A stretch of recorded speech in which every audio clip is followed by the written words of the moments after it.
nice to be here. I saw a family on the street today. The parents were white and the kids were Asian. I guess they were adopted. And whenever you see that, doesn't it feel like the parents are like showing off just a little bit?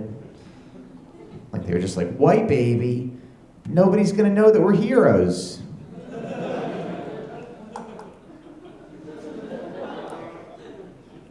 I think white people are kind of funny like that. Because I was at a taco truck once. There was a white guy in front of me who tried to order his meal in Spanish.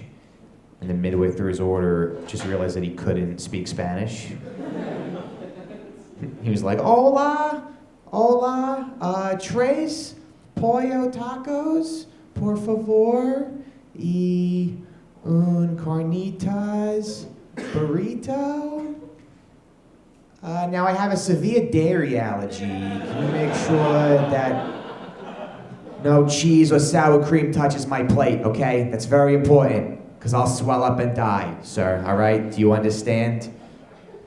And I like my pork a little well done, and the sauce on the side. Okay, gracias. I was in Barnes and Noble today, and I saw a book. It was called Gordon Ramsay Cooking for Friends, which inspired me to write a cookbook. It's going to be called Mike Recine Cooking for Yourself, and every recipe is going to be pretty much the same. You know, just be like, all right, today we're making spaghetti. You want to put it in boiling water for like 6 minutes, I guess. Then pour on your jarred pasta sauce. And it doesn't matter if it's cold, because the spaghetti will be hot and it'll just blend together and make a nice little semi-warm pile of mush for you to eat. And just eat it right out of the pot. Why do you want it dirty? 2 bowls, right? Does that make sense to you? And if you don't have jarred sauce, you can use butter. She's not coming back, don't you understand? It doesn't matter what you do, all right? Eat your spaghetti and go to sleep. Maybe you will die alone. Be a man about it, all right? Stop your crying. Not accomplishing anything.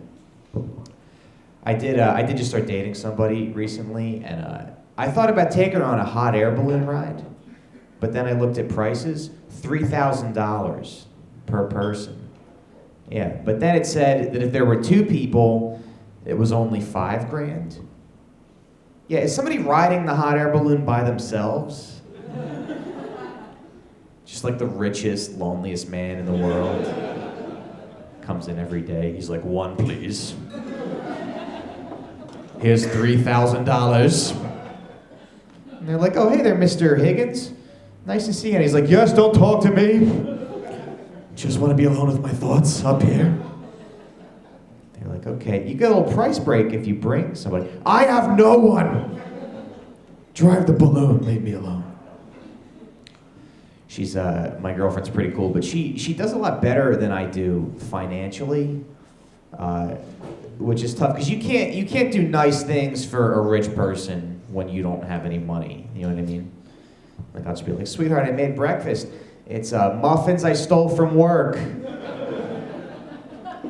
Fresh out of the backpack. She's like, I'll buy breakfast, and you never bring this into my house again.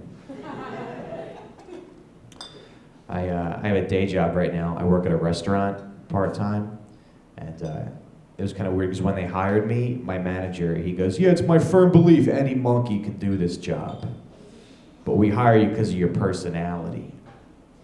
But I thought it was kind of weird that he said any monkey. Right? Because the saying is, a monkey can do this job.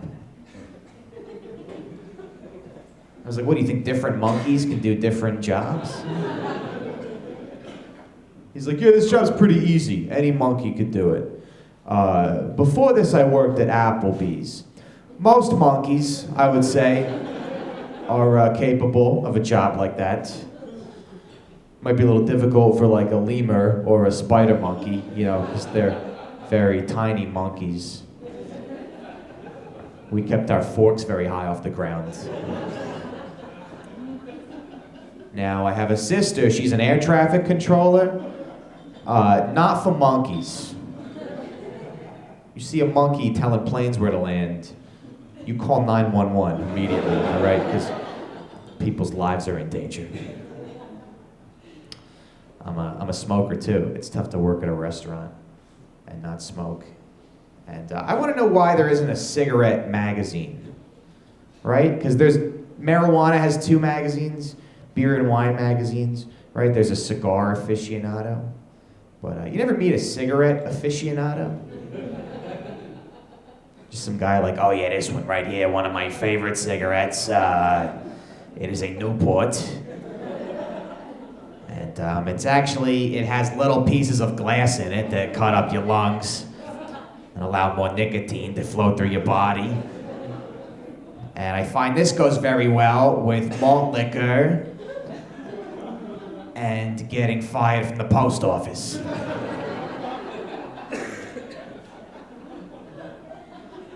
Like, oh yeah, this one right here, unfiltered Camel.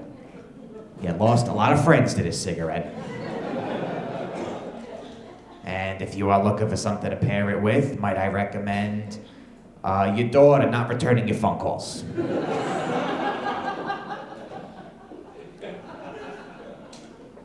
I'll say one more thing and I'll get out of here. I was reading an article a couple days ago. It was about this guy somewhere who they think might have molested over 100 kids, which is a really bad thing that happened. But the headline of this article was, worst pedophile?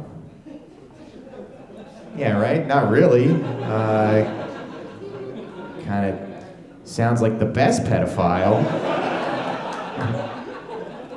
I mean, let's just give credit where credit is due here. Here's a guy who's pretty good at being a pedophile.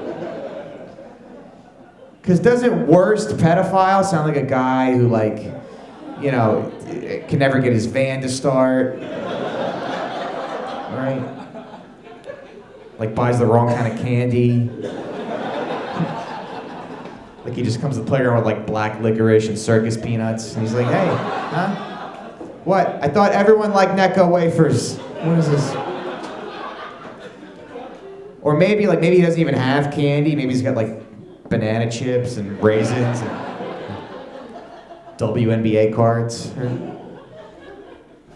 It's like, you guys like WNBA? Who likes the Indiana Fever? Huh? Come on, who's your favorite Seattle Storm player? And the kids are like, you're embarrassing yourself. Stop trying to have sex with us.